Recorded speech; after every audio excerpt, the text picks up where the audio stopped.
윤석열 대통령도 국내 분향소에서 아베 전 총리를 조문할 예정으로 알려져 있습니다. 함께 보시죠. 자, 일단 윤석열 대통령은 아베 신조 전 총리 부인인 아키에 여사에게, 아키에 여사는 굉장히 대한민국을 많이 좋아하고 애정하는 분으로 알려져 있죠. 윤석열 대통령이 조전을 보냈습니다. 존경받는 정치가를 잃었다. 애도와 위로의 뜻을 전한다라고 지난 8일 조전을 보냈고요. 대통령실은 윤 대통령이 일본 대사관이 마련한 분향소를 조만간 조문할 계획이다. 현재 대통령의 방일 계획은 없다라고 입장을 냈습니다. 한덕수 총리와 정진석 국회 부의장 등이 일본의 고위급 조문단을 파견할 예정이라고 합니다. 그럼 김병미 대변인님, 네. 대통령이 직접 일본 대사관이 마련한 국내 분향소를 찾는다라는 네. 거군요. 방문해서 직접 조문을 한다. 여기에 대해서는 할 수 있는 외교적으로 그리고 또 애도의 뜻을 표하는 것은 당연한 일이라고 생각합니다.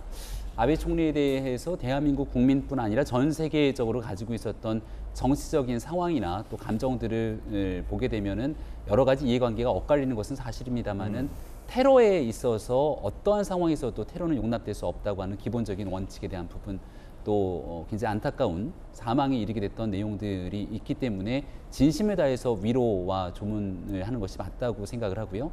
조금 전에 정진석 국회 부의장 같은 경우는 또 특사로 일본에 다녀오면서 아베 전 총리와 만났던 과거의 경험들까지도 이야기를 하고 있는데요.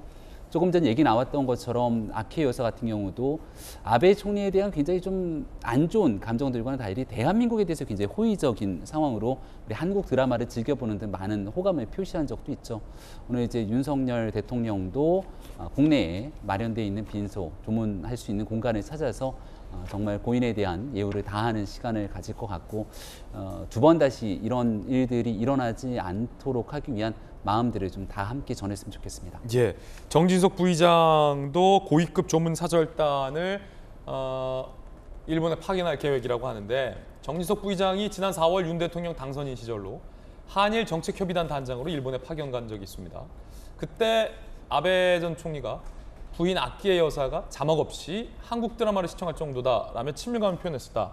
자막 없이 한국 드라마를 본다는 건 우리말을 아키에 여사가 굉장히 좀 유창하게 이해할 수 있는 수준이다라는 뜻이거든요. 그만큼 한국에 대한 애정이 있었다. 이 사진이 그때 당시에 아베 전 총리와 정진석 부의장이 이제 만난 장면이었는데, 그때 이제 아베 전 총리가 이제 아내 자랑을 하는 거죠. 우리 아내가 대한민국에 대해서 얼마나 애정이 깊냐면 글쎄 자막 없이 한국 드라마를 다 시청할 정도다. 이런 이제 덕담 내지 인사말이 오면 한일 고위급 외교관의 부지가 굉장히 부드러워집니다. 아, 그렇습니까?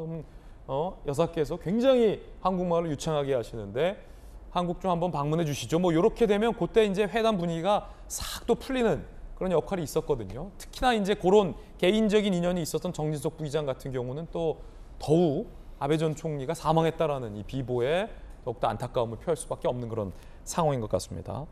문재인 전 대통령도 이낙연 전 총리도 모두 아베 총리에게 위로의 뜻을 표명했습니다. 애도했습니다.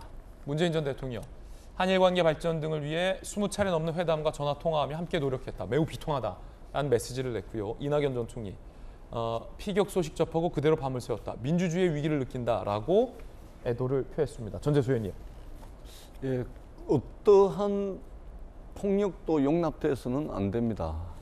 저는 개인적으로는 아베 전 총리의 어떤 정치 노선이라든지 또는 외교에 대한 입장이라든지 이런 것에 대해서는 전혀 동의하지는 않지만, 예. 그렇다 그래서 폭력이 정당화될 수는 없는 것입니다.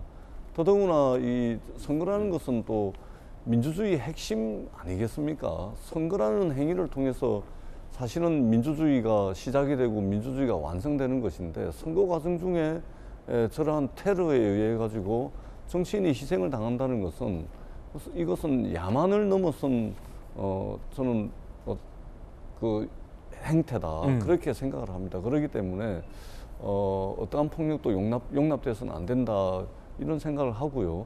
다만 이제 이 아베 총리가 이렇게 테러로 이제 희생이 됨으로 인해서 혹여라도 일본이 헌법 구조죠.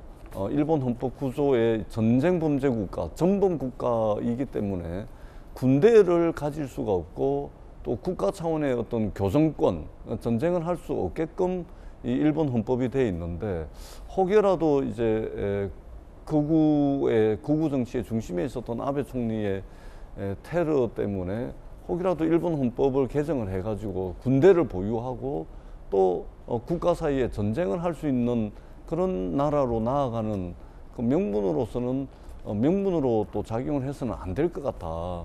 이런 이제 생각도 하게 됩니다. 굉장히 안타까운 일이고 그 어떠한 테러, 폭력 행위도 규탄받아야 되고 정당화될 수 없다라는 말씀을 다시 한번 드리겠습니다. 예.